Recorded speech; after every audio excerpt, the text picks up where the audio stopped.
Hello. Good afternoon. Michael Wynn, Chief Digital Officer of Digital Ops, a division of RB Oppenheim Associates.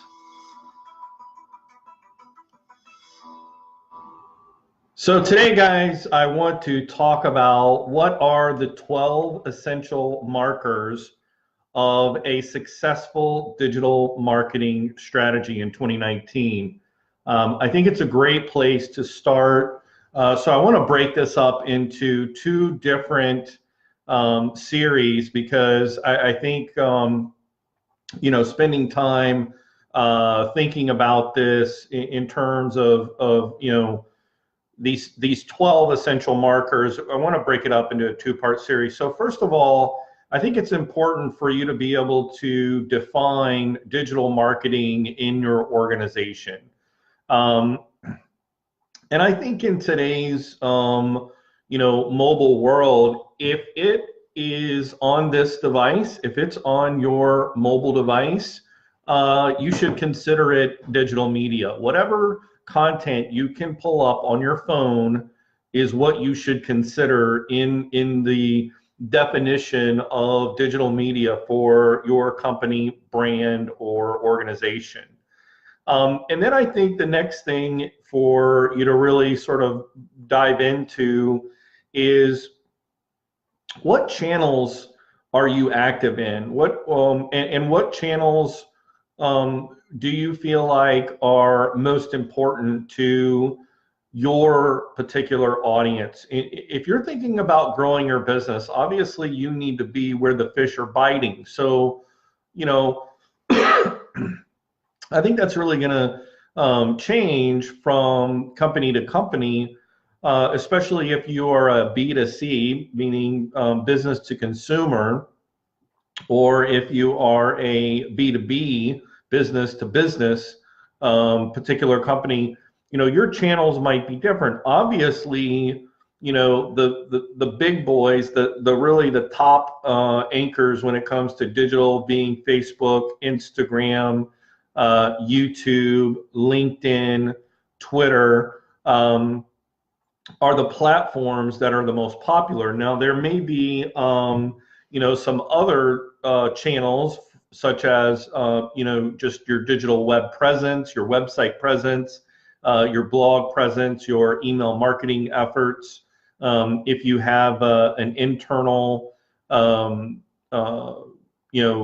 like if you have a forum group or a chat group, or if you have somewhere where there's internal communications between your existing members, that would be part of that channel as well.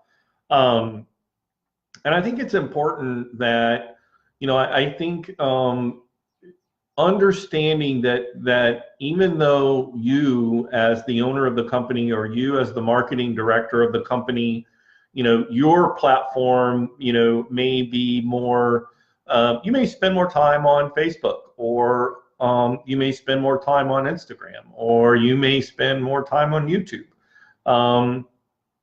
But it's important to understand that in today's world and society, your audience group is going to have their own preferred method of consuming content, their own channel that they prefer, to consume content on. And so I think that's important. And I think that companies who have blinders on, who think that conversations or interest, centered around, specific areas or platforms, and ignore others is a mistake, because those conversations are happening, and they're happening around very specific topics, and they're happening, it's easy to find those topics, especially with hashtags that are being used on Instagram, Facebook, or Twitter, or even LinkedIn now, as well as tags that you can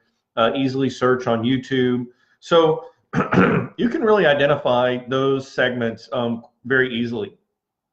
So I think that's part of, what channels are you active in, and then what channels do you see your, your target audience base, your consumer base, your customer base you can see where they are, sort of gathering and consuming media content. So number 3 is, how is digital media used currently in marketing or media planning? Well, quite frankly, I think it's being underutilized.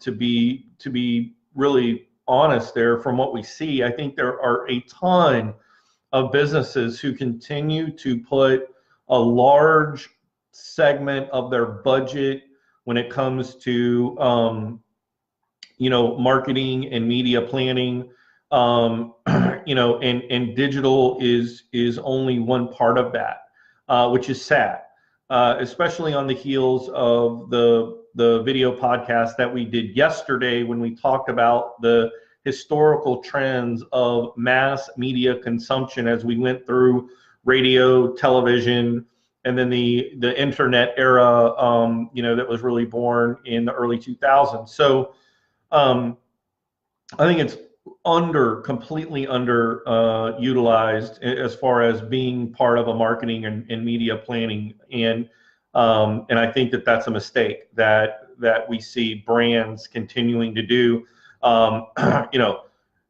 There are so many brands out there that are paying to be in Vogue magazine, or paying to be in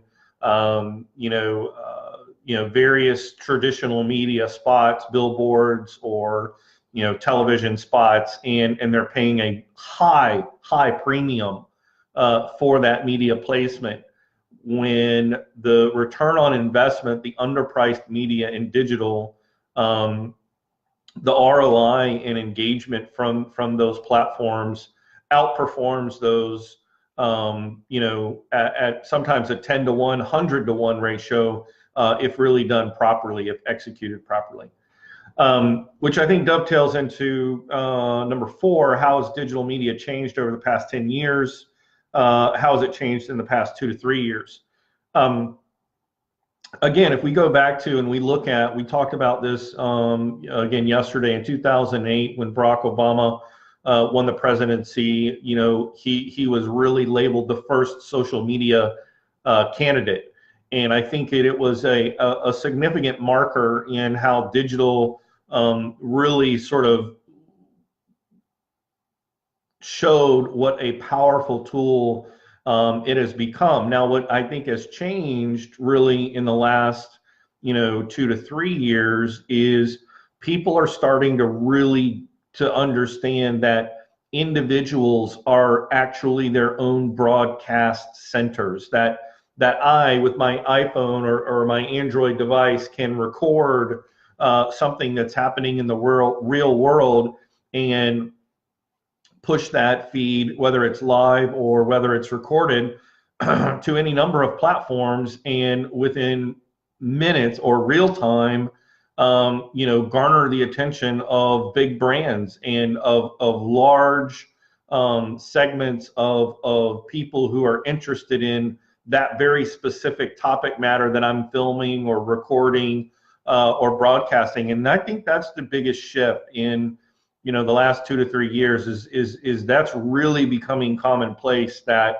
when we see something that's not right, we are very quick to whip out our phones and post to social media. When we see injustice, or when we see devastation, or when we see inspiration, for that matter too, we're not afraid to post that content through our own platform, or through our own accounts onto those platforms. And I think that's a real big, that's a big change in the last decade, or it's a significant change from a decade ago, but it's really become more and more evident in just the last couple of years. Obviously, Instagram, I think, showing such a huge growth, and looking at the trends, I think, is number 5. What are the digital media trends that you're seeing?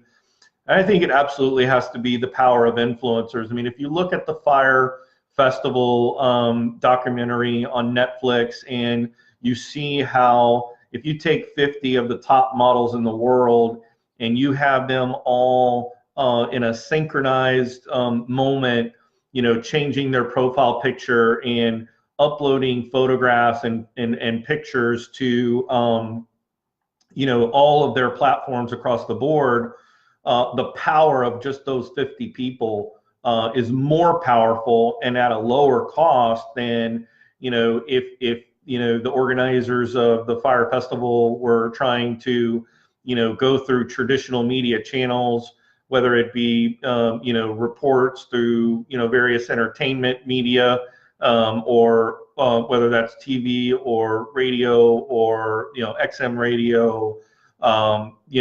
The power of individuals and influencers is a huge trend. And the problem is that the reason why companies have not tried a way to figure that out and how to really, manipulate, or not manipulate, but really how to realize the power of that, is it's hard to scale. It's hard to scale one-on-one interaction. And so I think that's really, it's a trend that's there, but I don't think a lot of businesses have figured out, how to do it. And I think that it's grossly underpriced, because you might have one influencer who, has 300,000 people following he or she, but some of them are fake or bots or what have you. Whereas, someone with maybe, 10,000 real passionate followers, could really literally have,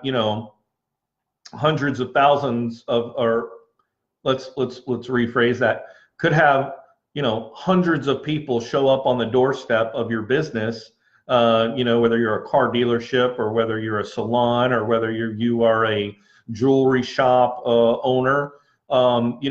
You could leverage the power of influencers on those platforms by, letting them, take a picture of your product and say, I'm going to be at this location on Saturday at 2:00. Hope you'll come by and see me. People don't they grossly underestimate that, but it's happening right now all across America. That the power of influencers is definitely driving business. And then number 6 is, how is your organization's digital media measured for effectiveness? And that's a great question, because I think in all of the different activities that are available to you that you can do in order to, grow your business through digital media, if you're not measuring for effectiveness, then you're really just out there, throwing stuff up on the digital wall and seeing if it'll stick. So you definitely need to have metrics in place. I think the problem is, because we don't really know how things are valued to some extent, and some of the platforms, especially like for podcasts right now, as that platform continues to grow, we're continuing to see some of the measurement tools and reporting enhancements. I mean, just within the last 2 weeks, the reporting capabilities of Anchor FM, which is a popular podcast platform, have all of a sudden the dashboard is completely different, and there's all new metrics that are available. I think that's partly due to the fact that Spotify bought Anchor FM, and I think that Spotify is trying to position itself as the Netflix of audio, and they're going to continue to invest in their platform to keep more people on the platform, and they're going to look for ways to optimize and create revenue from original content created by podcasters. So I think in understanding what measurements are available first from the platform, and then secondly, understanding what measurements are most important to you. So, obviously it could be, number of appointments set. It could be, directly number of products sold. There's definitely the quantitative numbers, I think, is the easy part, that we can put together numbers and know what we want to measure. I think the qualitative measurements are a little more difficult. And so I think that in order to really effectively look at that, we need to think about how can we record those measurements, whether that's through public sentiment, recording positive sentiments or comments or statements, or negative comments or statements about brands, products, or services is a great way to look at that qualitative data when it comes to your digital media. I think those are the important things for you to look at. So today, again, we're just kind of kicking off what are the 12 essential markers of a successful digital marketing campaign in 2019. Today we talked about sort of the first 6, which are how do you define your digital media, what channels are you active in, how does digital play a role in your marketing and planning, and understanding how digital media has changed over the last 10 years compared to just the last couple of years. And then what are the trends that we're seeing? Again, we talked specifically about influencer impact on marketing. And then, of course, lastly is, how are you measuring that for effectiveness? Again, guys, thank you so much for your time today. I look forward to part 2. Tomorrow, we're taking a break as my partner in crime, Katie Lilly, is on spring break with her family. So our normal podcast video for Fridays, which is picking up on the book Traction, we'll be taking a 1-week break for that. But tomorrow we're going to dive into part 2, which really talks about what are the challenges that we're seeing in digital, and what are the important things to understand when it comes to combining all of your efforts and really integrating social, email, website, measurements, and then content at scale. Those are things we're going to talk about tomorrow in part 2 of the series.